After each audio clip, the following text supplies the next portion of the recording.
This movie is nothing short of a miracle. That's what I told myself after the first Avengers movie in 2012, then again after Infinity War, and one more time with this year's finale, Avengers Endgame. But we're past flukes now. We're way past the quality of these films being some sort of cosmic coincidence. At what point do we stop saying miracle and fully acknowledge the years of hard work Kevin Feige, the Russo brothers, Robert Downey Jr., and every single person in between and beyond put into the Marvel Cinematic Universe? For me, that stops now. The MCU is perhaps the greatest theatrical achievement in the history of film. 11 years and 22 films have crafted a long-term story that has resonated with audiences emotionally and made billions and billions of dollars for Marvel and Disney. While Endgame is a hit with critics, it's also poised to possibly be the highest-grossing movie of all time, and deservingly so.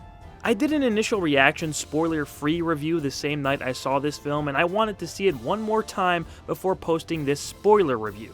The Russos have declared it themselves. The ban is lifted. So, with that being said, let's talk some spoilers and answer the question, is Avengers Endgame the perfect Marvel movie?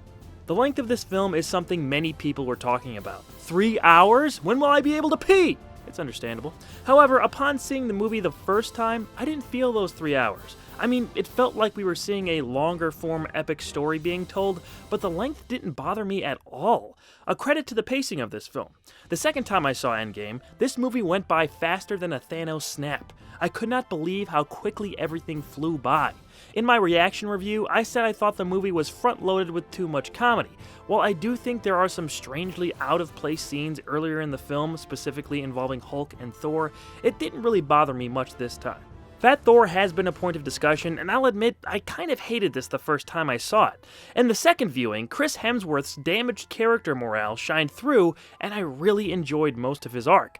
But did we need him to be fat other than for comedic effect? No, he didn't. You could have had him wearing the same raggedy clothes and still be the alcoholic he was portrayed as without the fat jokes. The performance would have been the same.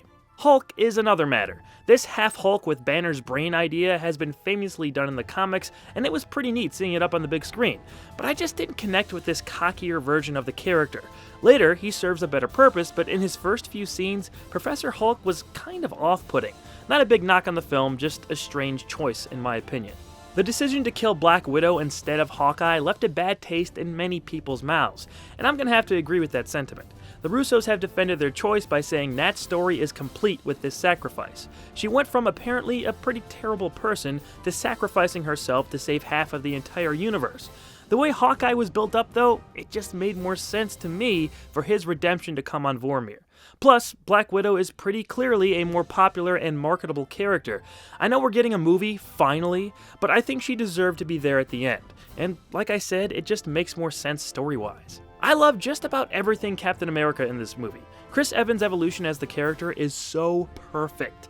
And while the ending may have been a little confusing at first, it's been stated that old Cap somehow came back from another splintered reality where he married Peggy and lived happily ever after. How he did that is not essential to the story, but I am curious to see Cap's adventures returning the Infinity Stones. Maybe we'll get that one day. It was an appropriate ending for him, and if this is it for Steve Rogers, it couldn't have been better. Also, everything from picking up Thor's hammer to the return of the heroes was the high point of the film. Amazing moment after amazing moment that heavily featured Cap. Steve handing off the shield to Sam instead of Bucky made sense, but selfishly, I really wanted the James Buchanan Barnes Captain America in the MCU. It seemed like they teased it a few times and I really wanted that payoff. Oh well, I'm sure Sam, as in the comics, will be a great new Cap. Robert Downey Jr. gets his send-off in Endgame as was expected, but it is a phenomenal one, and done the right way. Everything from the gaunt version of him in the opening to his interactions with Morgan, Pepper, the other Avengers, and Thanos are executed precisely the way they should have been. His reunion with Peter is a true tearjerker and another highlight. Not much else to say about his arc because it was done so damn well. I did want to quickly mention how much I liked Ant-Man in this movie. His intro, confusingly walking around in the destitute world that was once his home, was so great. It felt like a mini Twilight Zone episode, and I loved it. Whenever Paul Rudd was featured here, it was a delight. And that's not a unique thing in Endgame. The performances in general are just amazing, especially Downey's Iron Man. Is Endgame a perfect film, though? No, I don't think the movie itself is perfect. There are a few small things that didn't land all that well. In addition to some of the Hulk, Thor, and Black Widow stuff, I don't think Captain Marvel shined the way I was hoping she would, but I'm also glad she was used sparingly. If she just came in and was the ultimate problem solver, it would have felt cheap.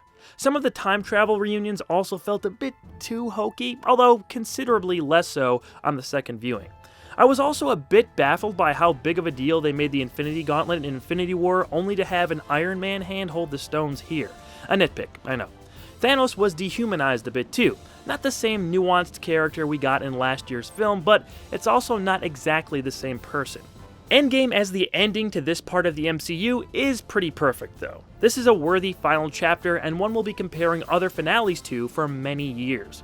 In terms of where it ranks in the MCU filmography, I don't know, man. Definitely not number one, but it's gotta be higher up on the list somewhere. So I suppose there are more quote-unquote perfect Marvel films out there. I know ranking things was my job for a couple years over on Top 5, but I really don't even want to think about that much right now. I just want this movie to be what it is without comparing it too much to the other films at this point. Ask me again in 6 to 9 months, maybe I'll have a clearer picture. I'm interested to see what happens with Spider-Man Far From Home now, as it has been revealed to officially take place after Endgame as the closing of Phase 3. An epilogue, I guess. How do you follow this only a couple months later, though? Good luck, Spidey. If you guys want to see more reviews like this one, comment below, share the vid, and subscribe to the channel. Make sure you click that stupid bell so you get notified when I post new videos. I have a major announcement to make coming up in the next couple of weeks, so you'll want to be sure you're up to date about that and all my other new vids coming up. Anyway, thanks for watching. I love you 3000.